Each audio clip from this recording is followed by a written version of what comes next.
Let's go back now to one of our headline stories.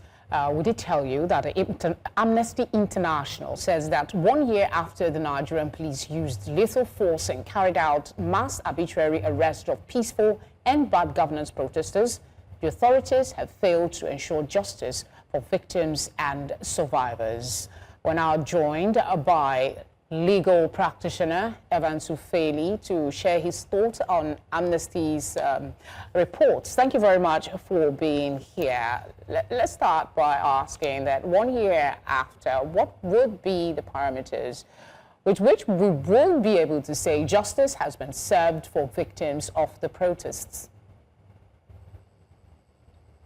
Well, justice has not been served because 1 year later, Nigeria seems to have deteriorated much more than it were at the time the protest was organized.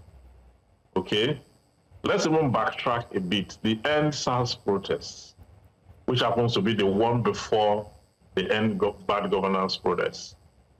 Even after the ECOWAS court had given a judgment and declared that there were actually breach of human rights and had awarded certain damages against the federal government to be paid to victims of that protest. That issue is still lingering up until today. Now, for the End Bad Governance protest, the last one, the one that happened in August, wherein children were arrested, it took the intervention of the president to ask that they be released. But the violation of their rights, which is supposed to come with a certain level of compensation to assuage the violence and horrendous experience with trauma that the federal government wrought on these children, is left unattended. Now, one would have thought that because the federal government have not made any effort to address the state issue, it would have ensured that it puts the economy in order so that those who are so aggrieved by virtue of the bad shape of the economic condition of the country that led to the protest in the first place would have gotten some respite, because government would have responded rapidly to the economic condition and the status of the citizens of this country. One would have thought so, but no. We still see government involved in a lot of profligate activities as against the projects that should enhance the collective good of all. Okay?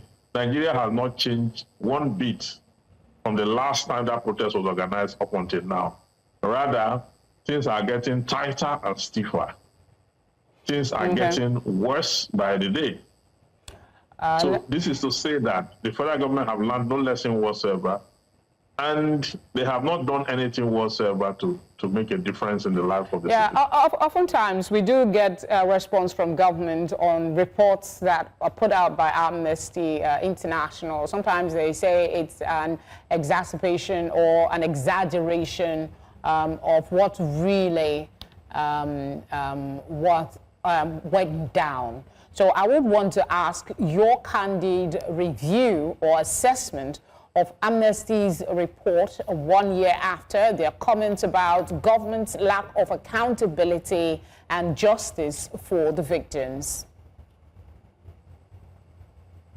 Yes, Amnesty International have taken its time to audit the process, to audit what went down.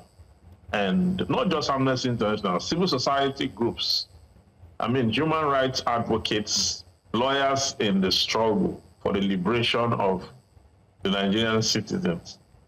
We've all been on the field, making critical audits of the situation. And from all indications, the results are the same.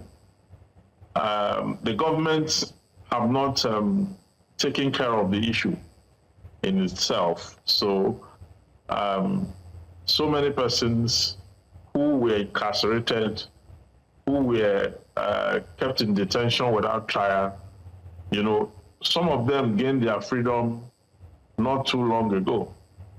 Some stayed in detention for 6 months, some for 4 months, some for 8 months. Okay? Right. And the story goes on.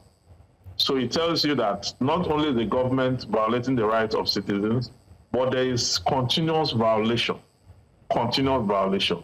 Quite unfortunate. It's unfortunate. Yeah, unfortunate what seems to be a reality with protests in Nigeria. But we're hopeful that the right things will be done.